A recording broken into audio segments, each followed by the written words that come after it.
Hello and welcome to this short course that is entitled Optimizing Sample Introduction in GC through Focusing Techniques and Appropriate Inlet Selection. My name is Alexandra Górska. I am currently working in the Analytical Chemistry Lab in the Faculty of Jambeau Agrobiotech, parts of University of Liège in Belgium. So our research group mostly focuses on developing and optimizing analytical methods for the evaluation of food safety, quality and authenticity, both at the sample preparation and instrumental levels.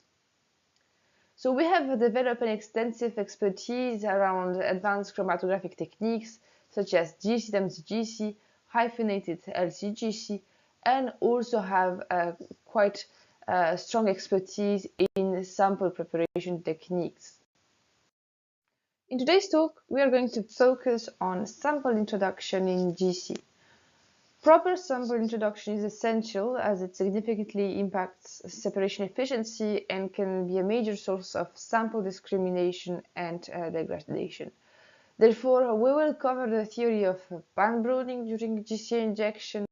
We'll see some focusing techniques, but also the selection of the appropriate inlet for your sample. What is expected from you after this course is to be able to identify which of the three main inlets can be suitable for your sample, to identify the peak broadening mechanisms that occur in function of the injection approach that is used, and finally, to identify the most relevant peak focusing strategy for your type of inlet and sample. Let's start this course by identifying the two major requirements that should be met for a GC inlet. First, the inlet should introduce the sample as a narrow band, so that the band broadening caused by the injection is lower than the one caused by the separation inside the analytical column. Second, the inlet should introduce the sample in a representative way into the system, meaning that your analyte should not be discriminated on whatever properties such as boiling point or polarity. Of course, these two requirements are not necessarily met, and you should therefore often go through some optimization steps. So this talk aims at giving you some insights into how to reduce peak broadening during injection through focusing techniques, which will be the first part of the course, but also how to properly select the inlet based on your type of sample and target analytes, which will be part 2 of the course. Let's start with the first part of the course, in which my goal is to present you the different focusing techniques that are available to make your analyte as narrow as possible.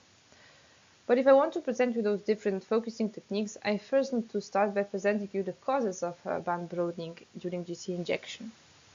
And to make it clear, when I'm speaking about the band broadening during GC injection, I refer to the various processes that cause the dispersion and widening of analyte peaks during the injection phase. The two main mechanisms of band broadening that can occur during injection are what we call band broadening in time and band broadening in space. So those concepts have been introduced by Konrad Grob in his books on split and splitless injection, but also on column injection, and you can find the references to these books just at the bottom of the slide. Band broadening in time is a type of band broadening that is caused by the slow transfer of sample vapor from the inlet to the column. So imagine that you have a sample that you have vaporized and that you're about to send to your analytical column. If you do it in a slow way, so let's say in 30 seconds, your first molecule of analyte will have a difference in time of 30 seconds. So as a consequence, your bandwidth will be of 30 seconds. So in other words, your first molecule of analyte will have exited your inlet 30 seconds before the last molecule of analyte. And this causes this band broadening. Then we have a second case where you have a fast transfer. And in this case, I transfer my sample in only 1 second. In that case, my initial bandwidth will be of only 1 second, as the first molecule of analyte that will have exit the inlet will only have 1 second of difference with the last molecule of analyte. So, in other words, the faster the injection, the narrower the peak. So a second mechanism of band broadening that can occur during injection is the band broadening in space, which is a consequence of migration and spreading of a liquid sample within the column. So this kind of band broadening only occurs with liquid samples, and so with, for instance, on-column injection. So in that case, you see that you have your liquid sample that spreads inside your column, and so the width of your initial band will be proportional to that length. In other words, the larger your liquid volume that is injected, the larger the bandwidth. Apart from sample volume, another factor that will influence the width and the shape of your peak is the compatibility between your sample solvent and the stationary phase. So if your solvent is compatible with the stationary phase, so when they have a matching polarity, what you will get is your sample spread as a thin and homogeneous layer on your column surface. Instead, when your sample solvent is not compatible with the stationary phase, so when they have a different polarity, your sample won't be able to wet the surface and will form small droplets.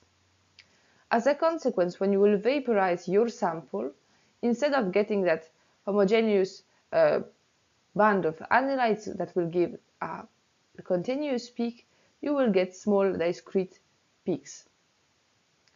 So when you observe this kind of phenomenon, what I could advise you is to either try to switch to another type of solvent that better matches the stationary phase, or to resort to another tool, which is a retention gap, and we are going to talk about it later.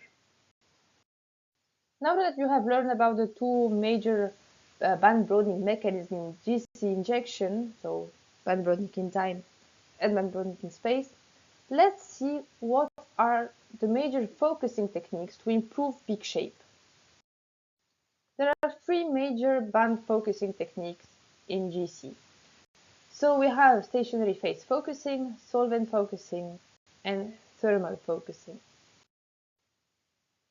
So stationary phase focusing refers to the trapping of sample vapors when they come in contact with the stationary phase, so after transfer from the inlet to the column. And it is a function of first, column temperature, so the lower the column temperature, the more effective the focusing, of stationary phase type, so basically the stronger the analyte and stationary phase interactions are, the stronger the retention will be, and finally of phase ratio. And here, the lower the phase ratio, the higher the retention will be. Here I will make a short reminder on the concept of phase ratio for those that have forgotten or that simply do not know much about it. So the phase ratio is a value that is obtained by dividing the radius of the column by 2 times the stationary phase film thickness. And it basically reflects the ability of a column to retain soluties. So the higher this phase ratio is, like here, the lower the column retention power, the sample capacity, and the capability to focus solids at the inlet is. So if you have two columns with the same internal diameter, a column with a higher phase ratio will have less film thickness, while a column with a low phase ratio will have more film thickness. So you can imagine that if, for instance, you want to trap more strongly your analytes, you will rather go for a low phase ratio. You must, however, be careful that if you increase too much this film thickness, and so decrease too much that phase ratio, you may extend too much your analysis time and also cause lower separation efficiency. I have now finished giving an overview on the first focusing technique, which was stationary phase focusing. So let's now go to solvent focusing. Solvent focusing is a focusing mechanism that only occurs for liquid or condensed samples. And so to maximize the efficiency of that focusing technique, it is advised to work at initial oven temperatures that are 20 degrees Celsius or more below the boiling point of the solvent. So the functioning is the following. You have your liquid sample that is injected into your analytical column and that spreads all along the surface. In blue, you have shown the solvent, and in black, the high boiling point compounds, and orange, the low boiling point compounds. So the carrier gas is here going from left to right and basically blows on the solvent, which causes its progressive evaporation.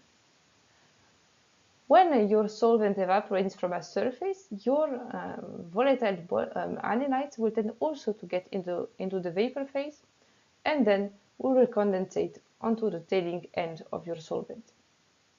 So this mechanism will continue for a period of time. So you have that solvent that evaporates and your low boiling point compounds that will refocus in the tailing end of the solvent.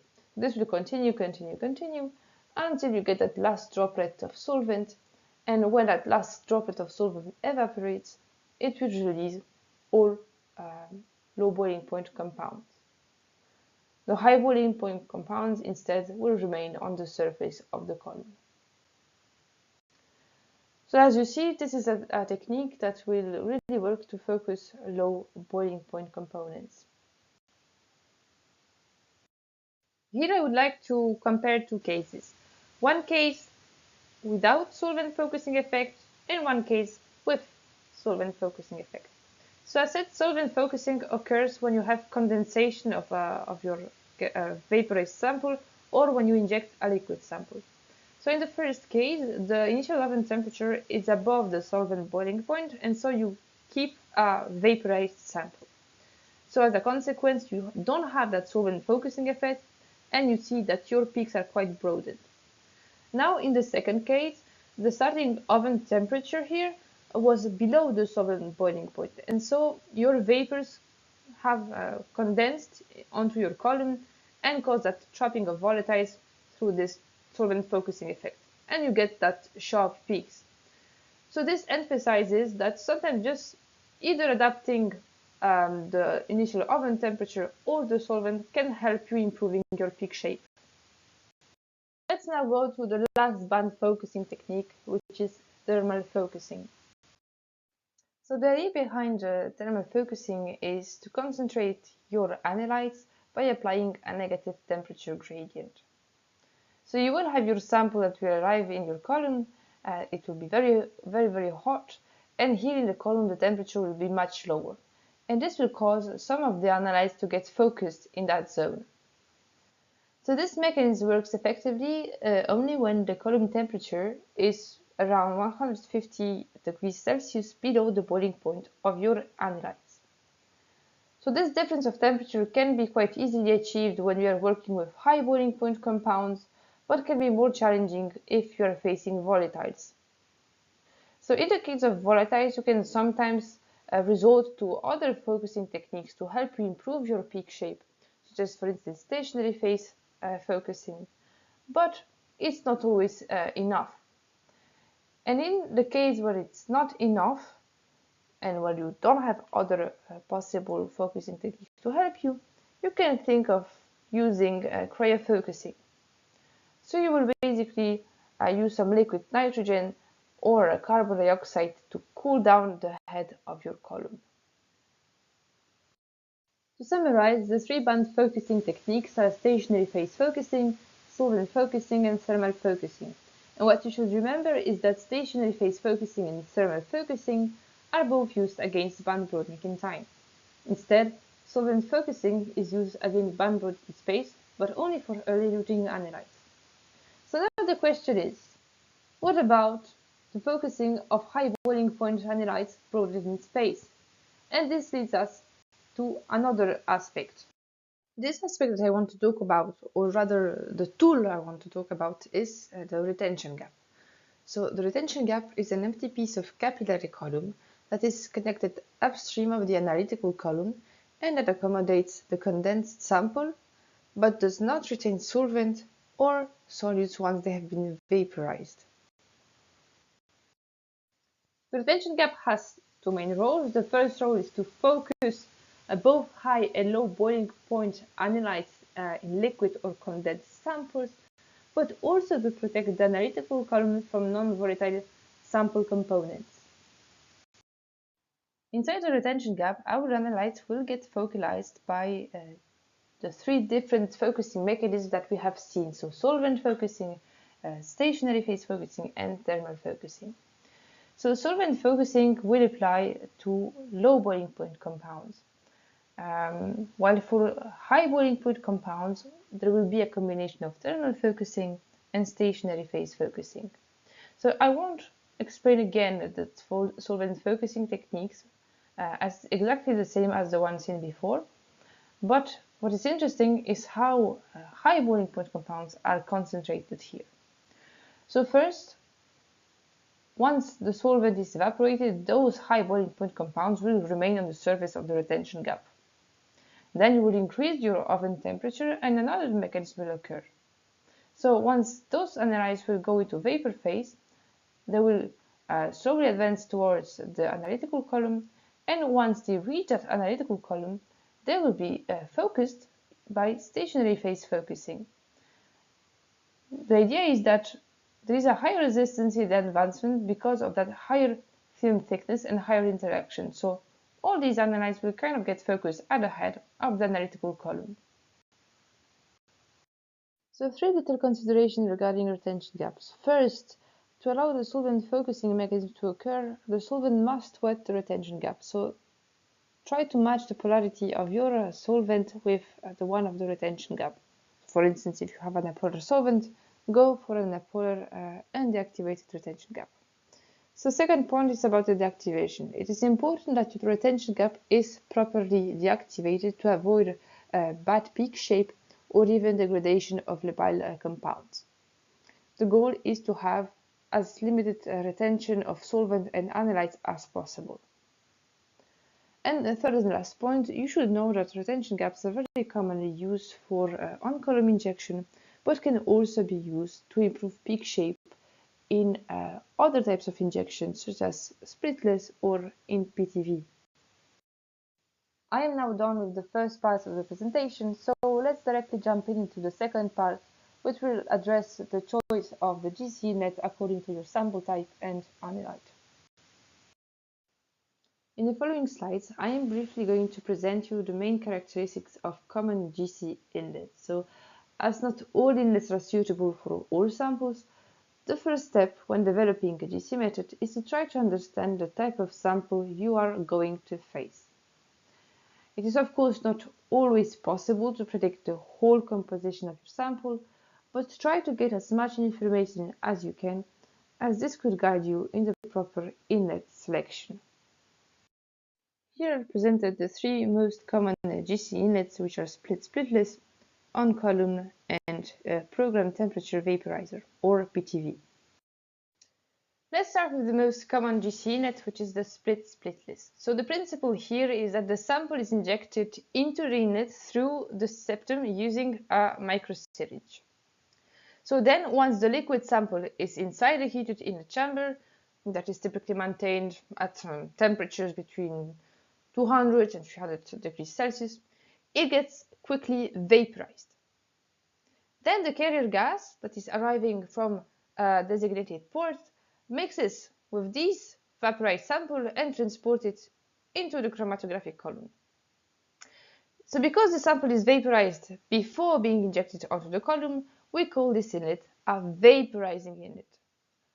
The advantage of this kind of inlet is that only volatile material will be injected to the GC system, limiting column contamination. But as the vaporization of the analytes inside the hot chamber depends on the boiling point, so the velocity at which they vaporize depends on their boiling point, high boiling point compounds will tend to be a bit less represented inside the column compared to more volatile ones. This is because they are less volatile, so it's a bit harder to make them go into the gas phase. So this is a cause of discrimination. Furthermore, the thermal stress that those analytes undergo during injection and the contact with the glass liner may favorize some analyte decomposition, so meaning that this is not the most optimal inlet for thermolabile molecules. As you surely know, there are two available modes for this inlet, which are the split and the splitless mode. So in split mode, a portion of the vaporized sample is directed to the split vent and expelled from the system. So the split ratio, or the proportion of the sample vented versus the amount entering the column, is adjusted to control the sample load. The split mode is adapted for general analysis and for analysis of unknown sample, as you may easily adapt the sample load by modifying the split ratio. And as only limited part of the sample is transferred, the sample transfer times here in split are quite low, and so band broadening time is therefore rather minimized. In splitless mode, the split vent is closed during sample injection, and so this allows the entire vaporized sample to enter the column, maximizing the amount of analyte available for detection. So this mode is ideal for trace analysis where the analyte concentration is very low. The disadvantage is that the sample transfer onto the column takes much longer than a split, causing sometimes severe band broadening. So it may be necessary to employ some focusing techniques such as thermal focusing or solvent focusing. And the use of a retention gap could be of interest if you see some peak splitting caused by a mismatch between the solvent and the stationary phase. The second type of inlet is the cooled-on column inlet. So the principle here is that you are injecting the whole liquid sample onto your chromatographic column, or most often onto a retention gap. So this introduction is done at quite cool or ambient temperatures, and so you avoid any kind of discrimination based on boiling point. Basically, the entire sample that leaves the syringe reaches the column. This introduction at low temperature is also interesting if you're analyzing thermolabile compounds because there is minimized thermal stress. You have also no liner, so from this point you limit possible activated surfaces that could also catalyze the degradation of compounds. An important advantage also of this kind of inlet is that you can perform large volume injection, much larger than in a splitless mode. In fact, if you optimize well the length of your retention gap and the sample evaporation conditions, you can, for instance, reach injection volumes of around 200 microliters. In terms of application, this kind of inlet is really interesting if you want to analyze a sample that contains analytes with a wide boiling point range. So, for instance, petroleum hydrocarbons, but also when you want to analyze some very thermosensitive compounds such as pesticides, and for trace analysis. Last but not least, we have the PGV inlet, which is partially similar to splitless in terms of architecture, but with a bit more versatility because you can create a temperature program inside your inlet thanks to the heated coil.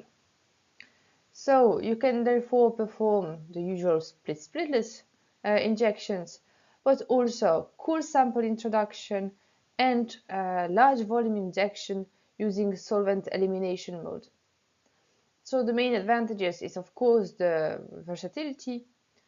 It's also the protection of the column from involatile material as this is still a vaporizing inlet. And finally, that it's good for both general and trace analysis. Let's now just a simplified guideline to select your inlet based on your specific situation. So if you want to perform a general analysis or you intend to analyze an unknown sample, I would recommend choosing a split mode.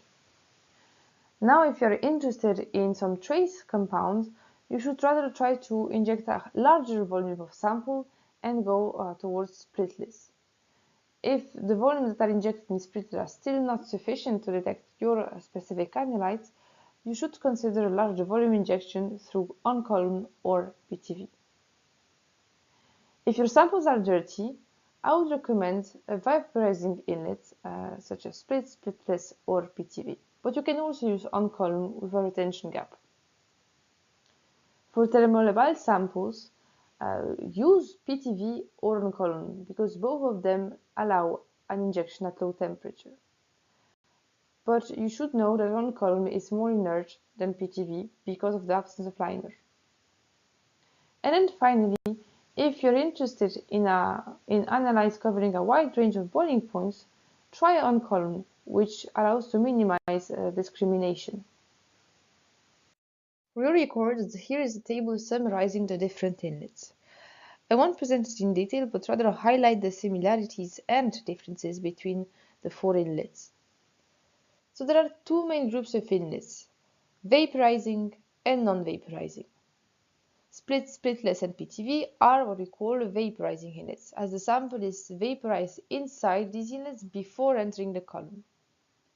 On-column, on the other hand, is a non-vaporizing inlet, as the liquid sample is introduced directly onto the column and vaporized only after transfer by increasing oven temperature. The general advantage of vaporizing inlets is that they transfer only volatile material onto the column, limiting column contamination. Their disadvantage is that they can cause analyte discrimination and degradation due to thermal stress or liner activity. Conversely, non-vaporizing inlets, such as on-column, increase the risk of column contamination but minimize analyte discrimination and degradation. One final consideration is the analyte concentration or the sample volume you wish to inject. Split and splitless inlets allow the injection of only a few microliters of sample, limiting the detection limit of your GC method.